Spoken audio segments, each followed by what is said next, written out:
Yo and yo and yo and yo. Mighty, mighty good morning on the Candid Minute side of things.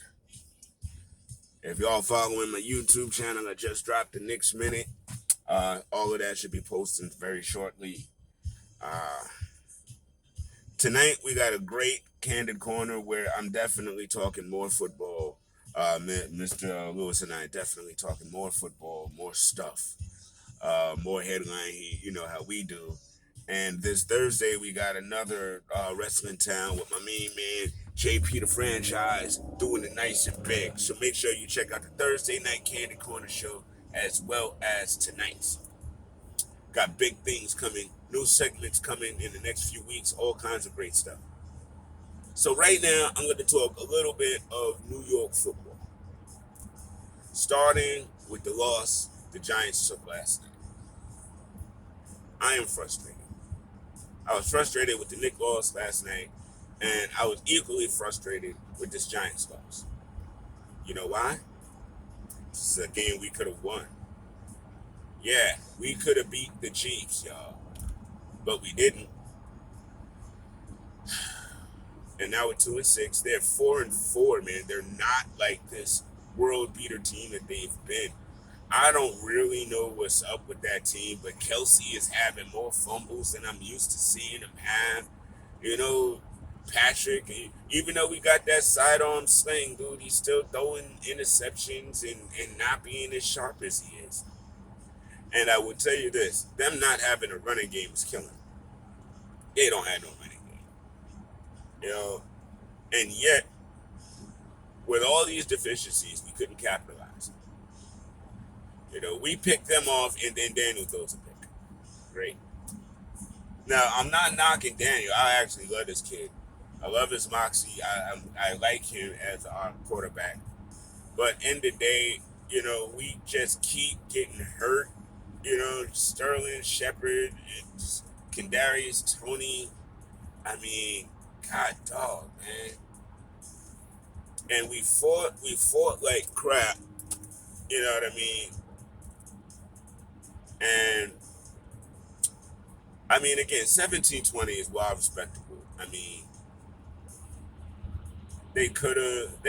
Again, I'm watching the game and I'm clicking back and forth between the Giants and the Knicks, and the Knicks getting on my nerves, and then the Giants irking me because I'm like, "Come on, you're right there, get it," and they don't get it, and it's just like, I'm not necessarily calling for jobs right now, but something better has to happen. You know, I mean, they're not mathematically eliminated. I mean, we've played 8 games this year. You know what I mean? There's 9 left. So, I mean, theoretically, they could still go on a tear. They can put together a string of 5, 6 wins in a row, something like that. You know, maybe they can salvage the season. I don't know, but the season is done, in my opinion. You know, right now, I mean, the whole NFC East is just so weird, other than the Dallas Cowboys right now. You know, the football team's not playing well. We have no idea what Philadelphia is. One week they're killing it, putting up 40 something points. The other week they're getting killed. You know, having 40 put up on them. I don't understand. I don't know. But the other thing that was wild interesting is the Jets beat the Bengals. The Bengals, who beat the Ravens, was fighting so hard and all this stuff. And these Bengals who was sitting there trying to make sure that, you know, this year they're looked at as a really top and tough team. Uh, it's all good just a week ago. When they were beating the Ravens, everybody's like, "Whoa, look at these Bengals! Oh, they're serious." Okay, then they go up against the Jets with no Zach Wilson and a brand new, fresh Mike White, who has been in the league a while, but at his first actual start. Go ahead, Mike White. Go ahead, Mike White. Because Mike White, excuse me, ladies and gentlemen, coffee. Yeah. Mike White played with moxie. He played with a confidence that we have not seen from Zach Wilson. And suffices to say, if Zach Wilson was healthy and played quarterback this past weekend, I actually think the Jets lose that game. I had the Jets losing that game anyway because I didn't think the Bengals were gonna struggle or lay an egg or have any issues with the Jets whatsoever. Just being honest, Jets won one game the whole year. Now the Jets have won 2 games the whole year because they came and they put it on the Bengals. The Bengals were not ready for the Jets.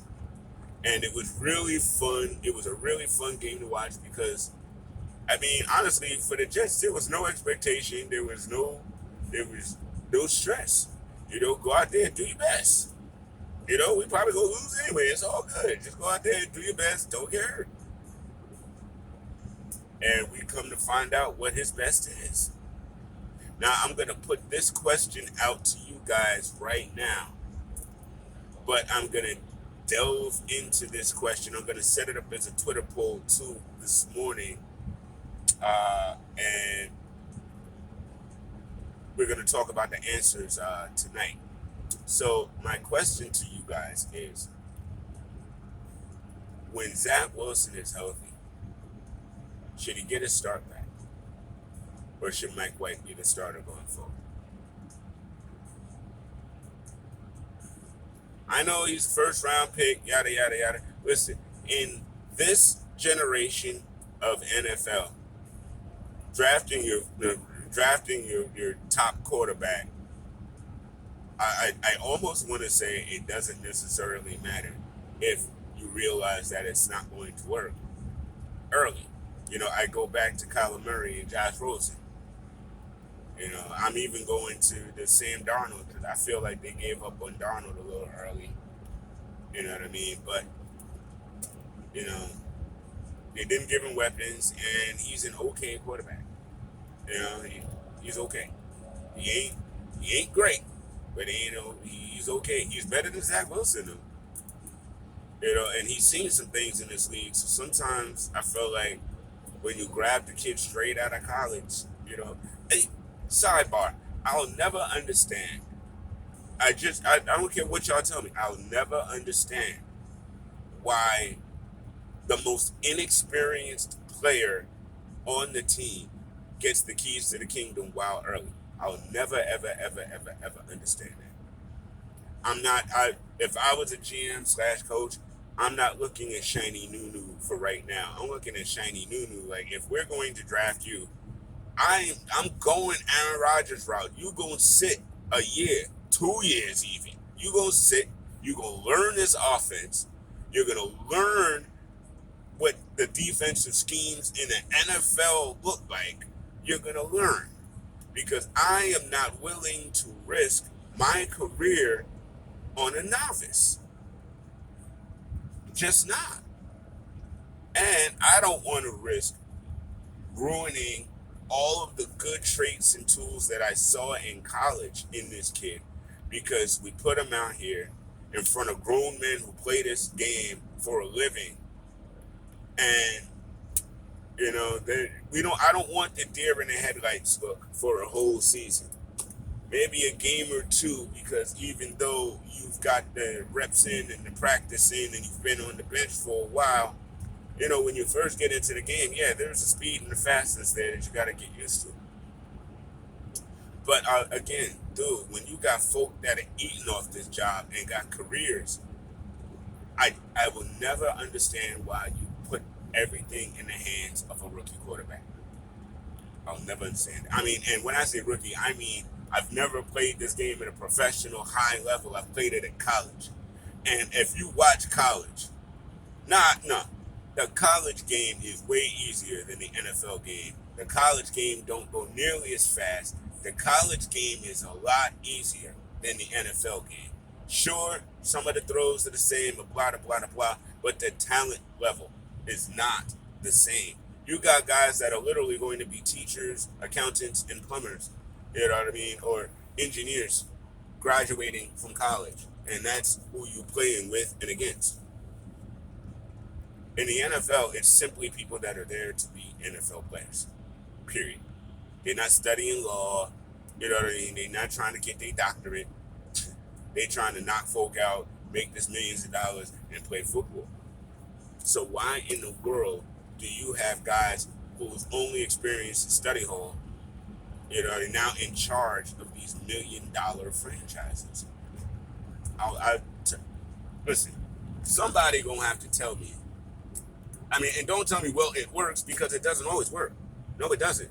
And a lot of these early round pick quarterbacks end up flaming out, being on practice squads and backups. And a lot of these backups never really get a real opportunity ever again. So as soon as you come into this league as a draftee and you go to the wrong team that doesn't have the right setup for you, next thing you know, your career is a wrap. They call you a retread all of a sudden. Dude, it's wild out here. I don't get it. But it is what it is. GMs get paid to make these decisions. But honestly, I've seen more in one game with Mike White. Now, I could be wrong. It could be a flash in the pan. Say he plays next week and wets the bed. Then, all right, cool. We've solved that. There's no questions about changing quarterbacks. None of that. We keep it moving. But let's just say Zach ain't ready to go next week, and your boy Mike White does go up against the Colts, and they beat the Colts. Then what? Does Zach get his job back, or do you put your eggs in the Mike White basket? Let me know, ladies and gentlemen. You're going to see that poll later on today, like I promised. Thank y'all for watching the content this morning. I definitely appreciate it. I look forward to sharing with you guys again tonight, when we do that. I hope you guys had a great Thanksgiving. Halloween, Thanksgiving is coming. Look at me, I'm all twisted up this morning. Have a great, great day. Remember to check out the Candid Corner with Coach Farr, Mr. Lewis tonight. And enjoy your Tuesday. We will holler.